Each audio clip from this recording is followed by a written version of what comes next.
Hello, friends, and welcome to the PrepWell podcast. I'm your host, Phil Black. And if you have an 8th, 9th, or 10th grader with big aspirations, like the Ivy League, or military service academies like West Point, ROTC, or athletic scholarships, boom, you've come to the right place. My specialty, my superpower, if you will, is preparing families for these competitive programs. I'll teach you what your child should do, when they should do it, and how you can help. So stick around and prepare to out-prepare. Hello, friends, and welcome back to the PrepWell podcast. Today's episode does not have a specific theme, as it does in most weeks, but instead, it will be more of a grab bag of issues that I've run into over the last few weeks. Because beginning of June is the time of year where I do a lot of what I call student check-ins, where I review a student's profile and talk to them on the phone and provide advice and guidance on next steps to make sure that they're not only heading in the right direction, but they're not missing something major. And after doing dozens of these, there are a lot of common themes that emerge, and I'd like to touch on some of those today. And these will run the gamut from young students to rising seniors and everywhere in between. Let's start off with the term acceptance rate differential. That is the overall acceptance rate at a school compared to the acceptance rate of a particular major or in a particular school within the greater college or university. For example, when you apply to Cornell, you apply to one of 7 different undergraduate schools. The acceptance rate at the School of Engineering at Cornell is 9%, and the School of Human Ecology is 17%. That's a pretty big difference. That's what's known as the acceptance rate differential. Another school might have an overall acceptance rate of 30%, but the acceptance rate for computer science majors is 7%. So you have to be careful when you're assessing the chances within the different schools of a larger university. You can't always look at the top line number and take it as fact. Sometimes you have to dig a little bit deeper to find the truth about your chances, depending on what particular area of study that you'd like to pursue. And by the way, these statistics are not always easy to come by. In some cases, it's because schools don't want you to know how competitive it is to get into a particular major, because they assume you will intentionally pick a less competitive major to increase your chances of getting in, only then to switch into the more competitive major, which is not what they want you to do. That's also why there are often restrictions on transferring from one school to another once you begin college.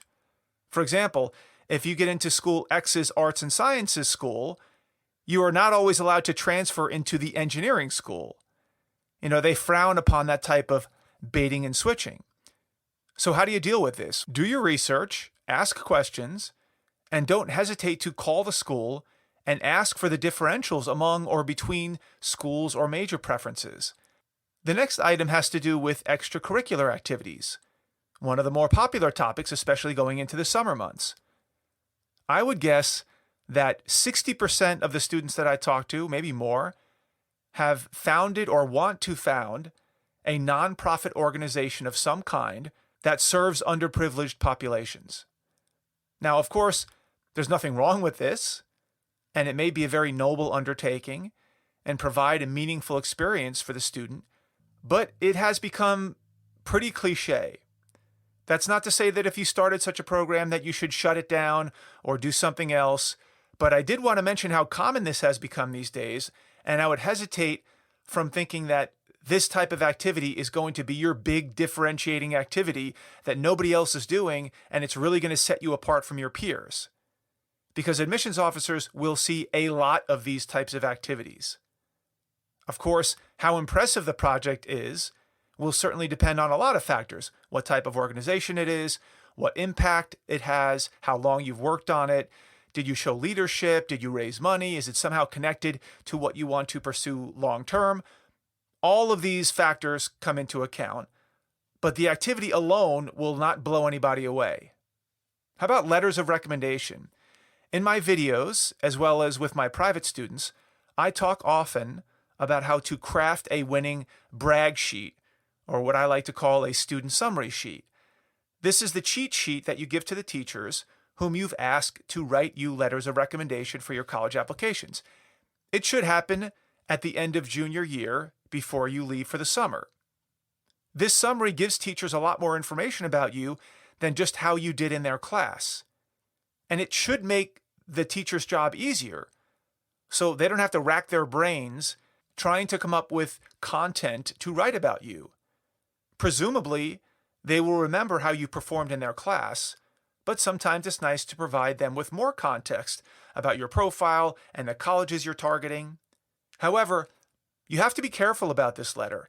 If you send a student summary with nothing more than a bullet-pointed list of the things that you've done outside of their class, whether it be Spanish club, swim team, speech and debate, volunteer work, whatever it might be, the risk is that the teacher will take these items and simply regurgitate them in your letter of recommendation, because commenting on your other activities can take up a lot of space. And a teacher who is struggling for things to write about you might be tempted to use these items as filler. That's not what you want. You want the extra information to provide context about what type of person you are and what you've been up to, but you don't want the teacher to take the easy way out and just reiterate all of these things that the college already knows. Colleges already know about your clubs and sports and your music ability and so on. They will see these things over and over throughout your application and your essays and interviews. They don't need to see them again. Instead, colleges want to hear about your academic prowess in the classroom, your intellectual curiosity, your leadership, your relationship with peers, your work ethic, your research work, your maturity, your development, and importantly, your potential for growth in the classroom setting. So when you're drafting your student summary, make sure you lead off with why you selected this teacher to write you a letter. And by the way, a little flattery goes a long way. Why you love the class so much and what you learned. How being in that class has inspired you to major in X, Y, or Z. Or how you can see yourself going into this career field or that industry, whatever it might be. Make sure you give the teacher something to think about and write about other than a rehashed list of activities. Ideally, you can connect the work that you've done in their classroom with your future aspirations. And any additional information that you provide should just be for some general context as to what type of person you are and what other things you've been up to. Let's move on to the undecided student. This is the student who seems to like everything, all subjects, from history to math to biolab to woodshop, and is very reluctant to put a stake in the ground with respect to their primary interest. They're not sure about what they want to major in. They have no idea what industry or career interests them. They're very non-committal. Now, this is okay for an 8th grader and even a 9th grader. There aren't too many middle schoolers who have a clear picture about how their future will lay out. However, if they just finished their sophomore year and they're now a rising junior, it's time to put some thought into this question. Now, that's not to say that there needs to be undue pressure to, quote, decide what they want to do with their life in the next year. That's unrealistic. It's not always practical. But I don't think it's unreasonable to have a conversation with your child to discuss this topic and at least get them thinking about it. I recently talked with a student who happens to be a rising junior, and he was very reluctant to share a preference toward any subject at all. And when I have students like this, I usually take this strategy. First, I ask them what classes they like the best, and they could say, I liked all of them. Okay, and then I ask them which classes they excelled in the most, and they say, I did well in all of them. Okay, I then ask them to imagine walking down a road, and eventually the road comes to a fork. And one of the forks leads to STEM classes, science, technology, engineering, math, and the other fork leads to humanities classes, English, history, sociology, psychology. And I asked him which path he would take. And he answered that he doesn't know and he'd probably prefer not to make a choice and stand there looking back and forth. Okay, this student really did not want to make a decision. So I had to go to the next level. I then asked, would he rather solve math problems or read a book? And he reluctantly answered, solve math problems, but without a lot of conviction. Then I asked my final question, which was, did he prefer letters or numbers? And he sheepishly admitted, I'd probably have to go with numbers. Okay, now, even though that was like pulling teeth, it can be a telling exercise. It made him actually think about it. It made him reflect on what he likes to do in a very non-threatening way, and maybe this gives him some direction. This kind of discerning mindset, I like to call it, is what I want him to keep up for the next year before it's time to fill out his actual college applications. Because it's difficult to select undecided as a major preference. It doesn't give the admissions officer a lot of room to work. They aren't sure where to put you, if you will. Admissions officers, for better or for worse, they're eager, in fact, they have a mandate to categorize you by which box or boxes you check off. And if you don't check off any boxes, it sometimes means that they put you in the deny pile. They don't have the time or the energy to use their imagination to figure out where you might best fit at their school. That's your job. It's your life. Sometimes it comes off as though you haven't put that much time into thinking about this if you're putting undecided, and you don't want to come off like that. So the moral of the story is, if you are particularly indifferent about what you might want to study, it's important to engage in activities that will help you answer this question. It's not an absolute requirement that you know exactly what major you want and what career and what field of interest, but having zero clue can be seen as a red flag. So I advise this student to huddle up with his parents, lay out all the options available this summer, and start making some intentional decisions about how to spend his time. Does he double down on music and drop recreational sports? Does he try to get a job or an internship in a field that might interest him, even if it ultimately isn't a good fit? Yes, yes, and yes. It's time to start getting strategic about your use of time. And if you're engaging with life and trying things out, you will be a winner. Either you tried something that you loved and you're off to the races, or you tried something and ruled it out, which can sometimes be just as useful. Okay, now let's discuss what happens should your child get a B in a class in their freshman or sophomore year, and the rest were all A's, for example. Does this mean that they have no chance of getting into a highly selective college? The answer is no, it certainly does not rule it out.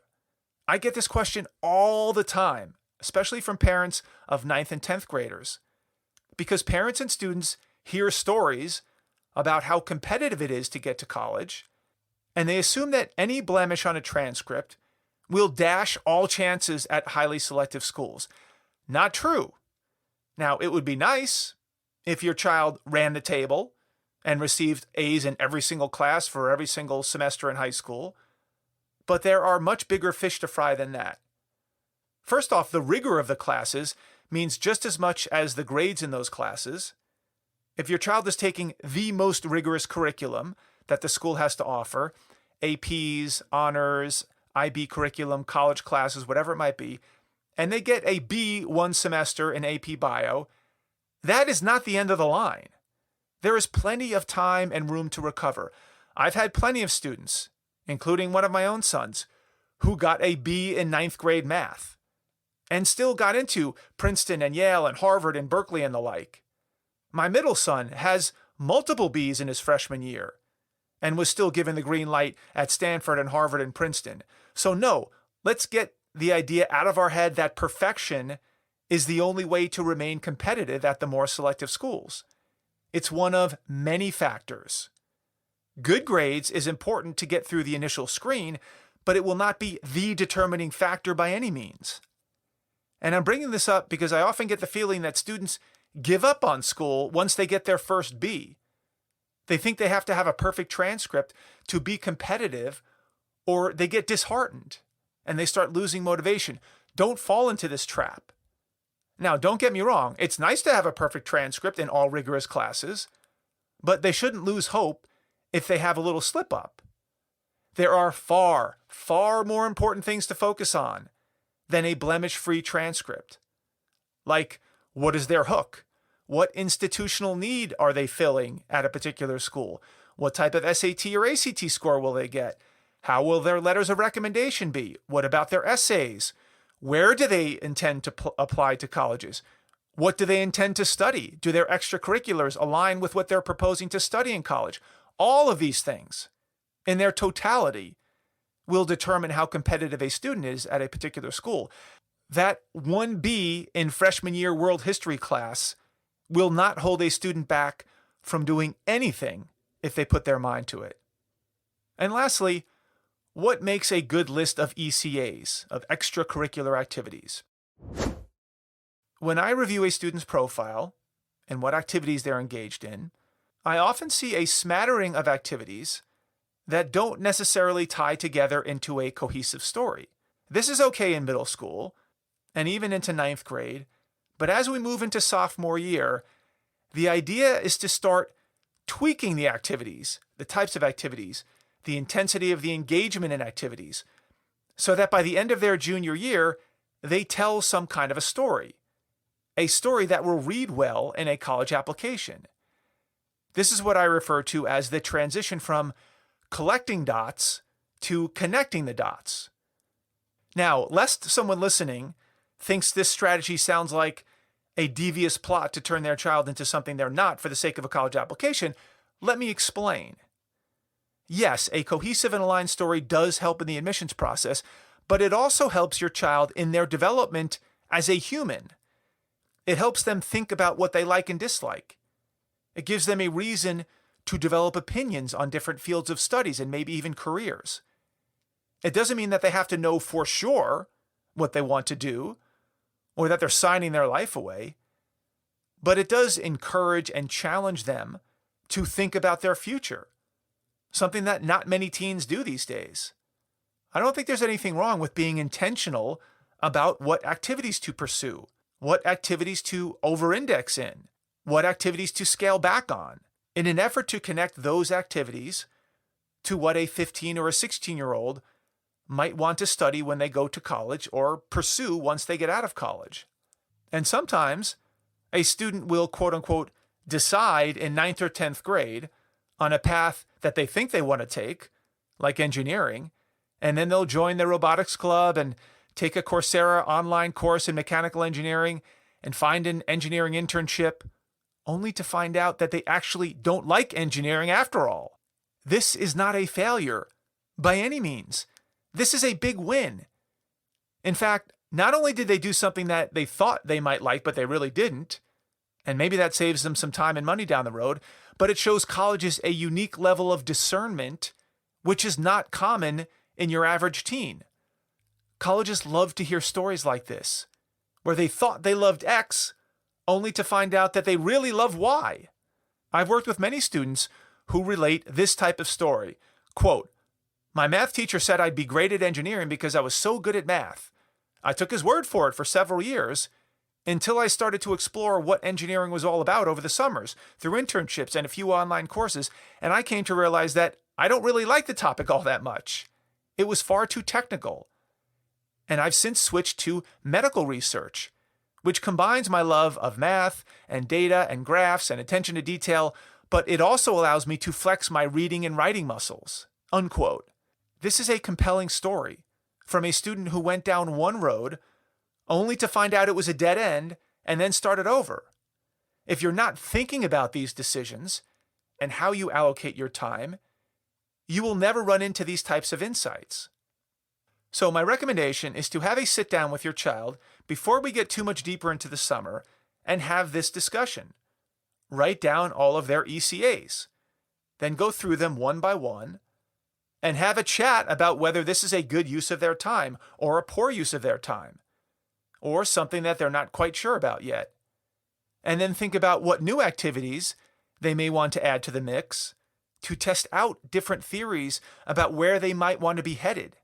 I guarantee you will learn a lot about your child during these discussions. And if you think you might need some professional help with this activity, or that your child may have more of an open mind with a third party, then reach out to me and we'll set up a review session where I'll go through all of their activities and see if I can help provide them with guidance and next steps. I hope this mishmash of topics gave you a few things to think about.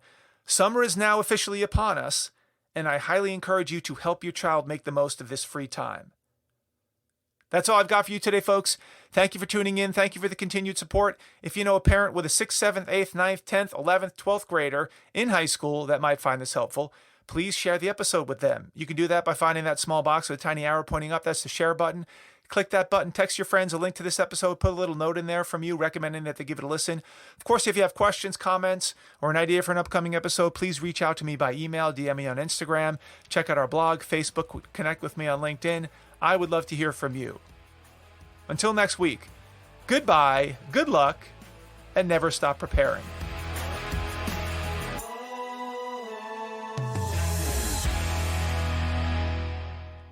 This podcast is brought to you by PrepWell Academy. PrepWell Academy is my one-of-a-kind online mentoring program that delivers to your 9th or 10th grader a short, highly relevant video from me every week, every Sunday, in fact, where I give them a heads up about what they should be thinking about to stay ahead of the game. To get these valuable lessons into your child's hands, please head over to PrepWellAcademy.com and enroll your child today.